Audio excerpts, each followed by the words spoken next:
aujourd'hui, je voudrais vous parler d'un thème qui a été abordé par Nathalie, la sclérosée de la plaque, c'est le poids. La relation entre le poids et la sclérose en plaques.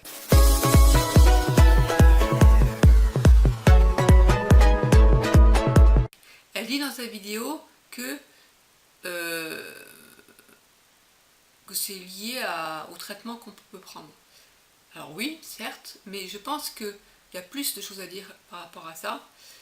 Notamment, quand on vit une maladie chronique, telle que la sclérose en plaques, on a ce qu'on appelle un stress chronique, puisqu'on a peur d'avoir une poussée, parce qu'on ne connaît pas notre avenir, parce que... personne ne connaît son avenir, mais je veux dire qu'on a peur pour notre avenir, et ça crée quand même une tension, et chez certaines personnes, cette tension peut soit leur donner envie de manger, soit, au contraire, faire maigrir. Alors, c'est ce qu'on appelle, c'est en rapport avec le nerf vague, avec le système sympathique et parasympathique. Il y a des choses qu'on ne peut pas contrôler. Et malheureusement, la plupart du temps, les gens, ça les fait manger, ça leur fait prendre du poids, le stress. Moi, ça me fait l'inverse. Et qu'on soit trop maigre ou tendance à un bon point, au surpoids, il faut surtout se déculpabiliser par rapport à ça. Parce que ça ne va faire que accentuer le phénomène finalement. Et il y a un moment donné où je me suis posé la question, est-ce que c'était mon médecin généraliste qui m'en avait parlé, est-ce que je ne serais pas finalement victime, entre guillemets, de ce qu'on appelle la gastroparésie. Mais je ne comprenais pas, quand j'en parle à mon neurologue, ils ne veulent pas entendre parler de ça.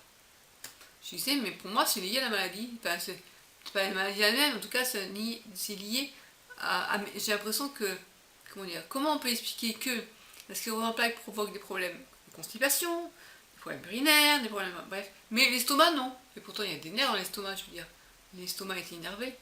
Et pourquoi diable est-ce que ça pourrait pas être en lien avec la maladie? Bon. Puis je me suis dit, tant pis, il va pas le reconnaître, c'est pas grave. Moi, ce que je sais, c'est que je souffre de ce qu'on appelle la dyspepsie fonctionnelle. On m'a dit c'est fonctionnel, c'est-à-dire que votre estomac va très bien. On m'a fait une gastroscopie un jour. On a vu que mon estomac va très bien, mais il fonctionne mal. Alors, ils ne savent pas proposer grand-chose. Et donc, ce qui veut dire en termes pratiques, c'est que tu manges, et puis tu as tout de suite la satiété qui arrive. Donc, d'autres personnes vont continuer à manger, et toi, tu arrêtes parce que tu n'as plus faim. Ou bien, à la fin du repas, tu as mal au ventre. Voilà, tu as les douleurs à l'estomac. Et quand en plus tu sais que tu vas avoir mal au ventre, tu as tendance à réduire, à pas trop manger. Bref, tout ça c'est compliqué et c'est pas facile à vivre. Voilà.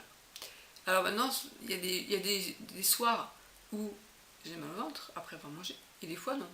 Ça dépend des fois, c'est vraiment très aléatoire. Alors, c'est encore pire si je mange dans une ambiance pas du tout zen, où il y a beaucoup de bruit, où je suis dérangée, ça n'aide pas pour mon estomac à digérer.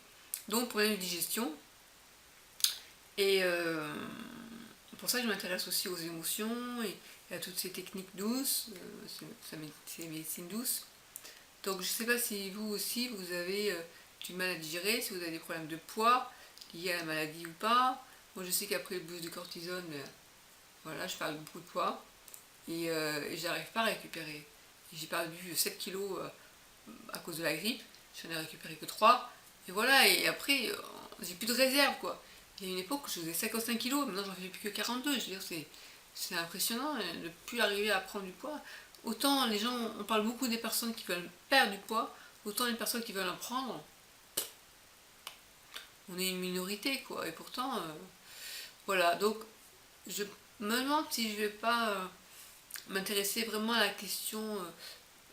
Pour moi, il y a un rapport aussi avec les émotions, peut-être avec la maladie. Pour ça, personne ne veut le reconnaître, mais on va dire, travailler sur ses émotions peut peut-être aider à débloquer son estomac, donc manger plus, parce que moi, à la fin de vie de ma mère, j'ai pris 6 kilos.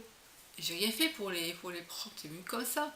J'étais tellement mal, au niveau émotionnel, c'était un tel raz-de-marée pour moi que je mange sans me poser de questions. Et c'est ça en fait.